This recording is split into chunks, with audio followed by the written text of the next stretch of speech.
आज हम लोग इस क्लास में प्रतिशत का कुछ क्वेश्चन देखेंगे। पहला पार्ट में हम पहला भाग बनाए थे प्रतिशत का। अगर आप लोग उस वीडियो को नहीं देखे हैं तो उस वीडियो को भी देख लीजिएगा, उसका लिंक हम डिस्क्रिप्शन बॉक्स में दे देंगे। तो पहला क्वेश्चन क्या है, आज का पहला क्वेश्चन देखते हैं। राम की आय श्याम की आय से 20% अधिक है।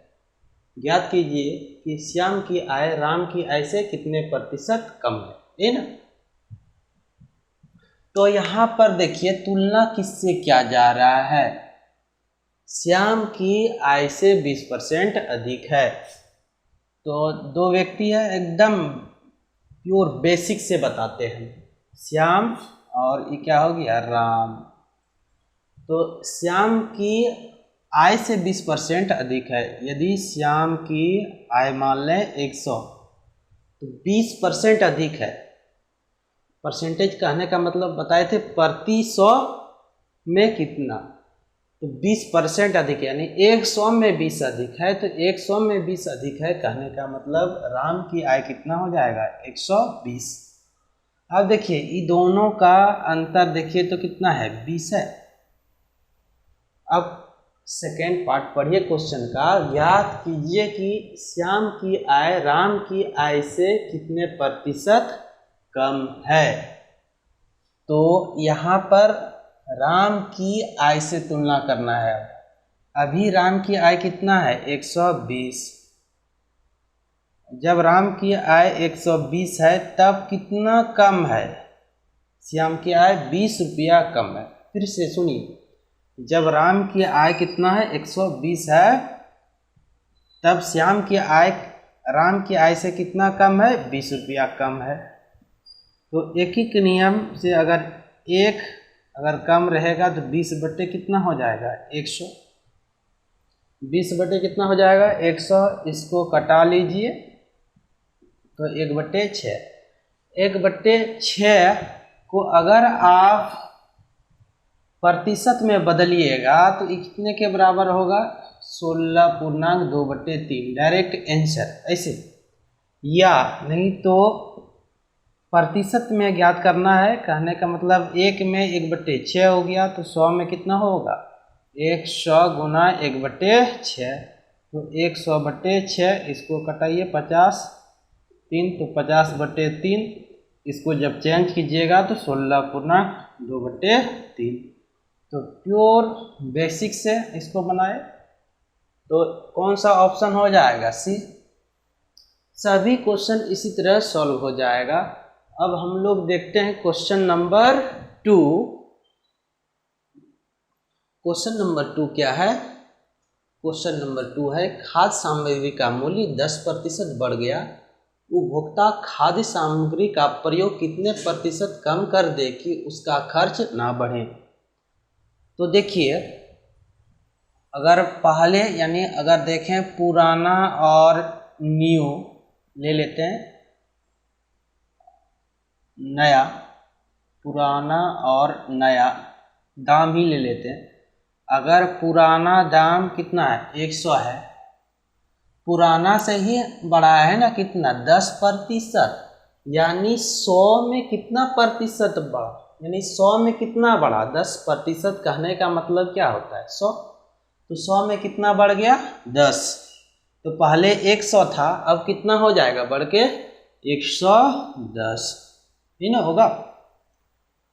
अब क्या बोल रहा है, उपभोक्ता खाद्य सामग्री का प्रयोग कितना प्रतिशत कम कर दे कि उसका खर्च ना बढ़े।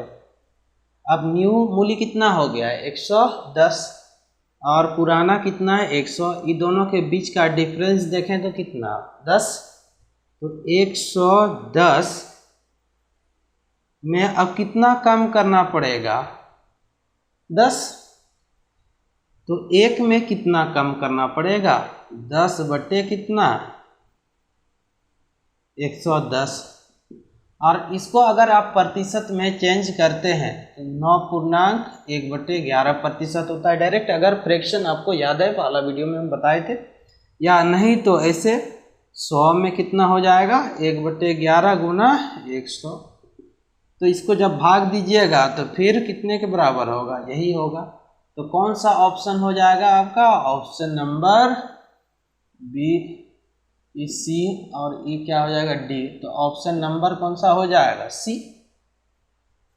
तो बहुत ही इजी है, फिर से बता देते हैं। पहले कितना पुराना यानी पहले का दाम 100 रुपया मान लिए, तो अब कितना हो गया? 110। अब क्या बोल रहा है? उपभोक्ता खाद्य सामग्री का प्रयोग कितना प्रतिशत कम कर दे कि उसका खर्च ना बढ़े। तो कितना कम करना पड़ेगा? पहले बढ़ा था कि बढ़ के कितना हो गया? 110। तो 110 को 100 लाने के लिए क्या करना पड़ेगा? 10 कम करना पड़ेगा ना। तो 110 में 10 कम करना पड़ा, तो एक में कितना? 1/11।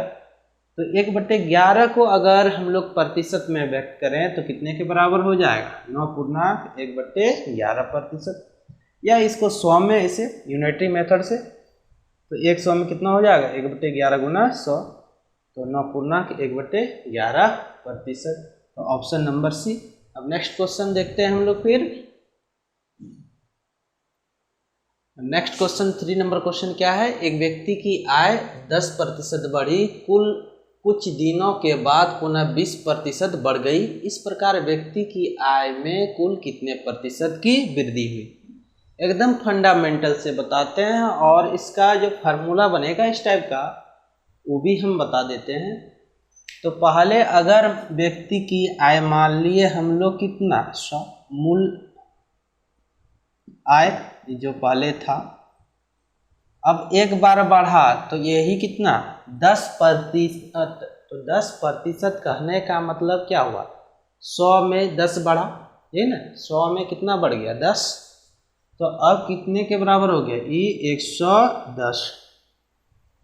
100 में कितना बढ़ा? 10। तो ये कितना हो गया? 110। कुछ दिनों के बाद पुनः 20% बढ़ गया, तो इसी का बढ़ेगा ना 20%। 20% इसी का बढ़ेगा। अब देखिए यहाँ पर जो चीज़ लिखने वाले हैं उसको समझा देते हैं। यदि 100 रहता तो कितना हो जाता? 120। एक रहता तो 120 बटे कितना? 100 है कितना अभी? 110। तो 120 बटे 100 गुना कितना? 110। इसको कटा दीजिए तो कितना हो जाएगा? 132। तो जब इस प्रकार का रहे तो यहाँ पर हम लोग डायरेक्ट क्या करेंगे? जितना है अभी 110, 20% बढ़ा है, तो यानी 120 बटे क्या लेंगे? 100। 2 जीरो कटा दीजिए, इसको गुना कीजिएगा तो कितना? 132। पहले कितना था? 100, अब बढ़ के कितना हो गया? 132। तो यहाँ से कितना बढ़ा? 32। 100 में कितना बढ़ा? 32। यही हो गया आंसर। यानी 100 में कितना वही होता है प्रतिशत, 100 में 32 बढ़ गया। तो कौन सा ऑप्शन हो जाएगा? Option number C. अब इसका एक फार्मूला होता है कि x + y + xy divided by 100। इस पे अगर पुट करते हैं तो यहाँ से भी ये क्वेश्चन बन जाएगा। इसका प्रूफ भी होता है, तो प्रूफ पढ़ना इसमें जरूरी नहीं है। पहले कितना प्रतिशत बढ़ा है? 10%। फिर बढ़ा है 20%। 10 20, तो 10 गुना 20 बटे कितना हो जाएगा? 100। कटा दीजिए, 30 + 2 बराबर कितना? 32। तो इस प्रकार क्वेश्चन सॉल्व कर सकते हैं। अगर घट जाता तो इस फार्मूला में क्या करते? माइनस यूज कर लेते जहाँ पर घटता। तो नेक्स्ट टाइप क्वेश्चन फिर देखते हैं। नेक्स्ट क्वेश्चन देखते हैं। नेक्स्ट क्वेश्चन क्या है? एक व्यक्ति की मजदूरी पहले 20% बढ़ी, परंतु कुछ ही दिनों के बाद मजदूरी 10% घट गई। इस प्रकार उसके मजदूरी में कितने प्रतिशत का परिवर्तन हुआ? ठीक है। तो पहले हम लोग मान लेते हैं कि मूल मजदूरी कितना है? 100 रुपया है, और यहाँ पर क्या दिया हुआ है? 20% बढ़ी। 20% कहने का मतलब क्या हुआ? 100 में 20 बढ़ा है, तो 100 में 20 बढ़ा, तो 100 अगर मान के चल रहे हैं तो अब मजदूरी कितना हो जाएगा? 120। फिर क्या बोल रहा है? परंतु कुछ ही दिनों के बाद मजदूरी 10% घट गई। यानी प्रतिशत कहने का मतलब 100 रहता तो कितना हो जाता 90। इसको डायरेक्ट हम नहीं लिख रहे हैं, एक आध दो क्वेश्चन में समझा रहे हैं। 100 है तो अब कितना हो जाएगा 90। अगर 1 रहेगा तो 90 बटे कितना 100। लेकिन बढ़ने के उपरांत कितना हो गया था मजदूरी 120, तो 90 बटे 100 गुना 120 होता, काट देते वैसे। तो यहाँ पर डायरेक्ट क्या करना है, बढ़ यानी 10% घट गई, यानी 10% 90 बटे 100 बताए थे, नीचे वाले पूर्ण को व्यक्त करता है, यानी 100 तो 90 तो 120 में कितना इसे, तो इसको यहाँ पे सॉल्व कर लीजिए। बरनामा 78 से 108, पहले कितना था 100, अब कितना हो गया 108। तो अब इसका अंतर देखिए कितना हो गया 8, है ना।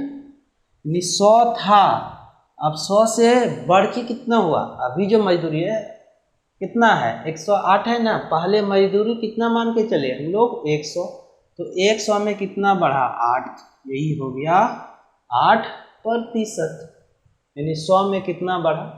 या फार्मूला से अगर आप बनाना चाहते हैं तो फार्मूला याद रखिएगा, x + y x × y/100।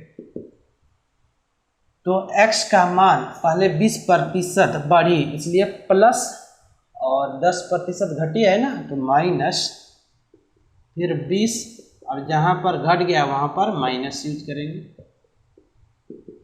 ये तो कितना 10 और प्लस माइनस माइनस, तो 8, तो 8% क्या घट गया। कौन सा ऑप्शन होगा, ऑप्शन नंबर डी।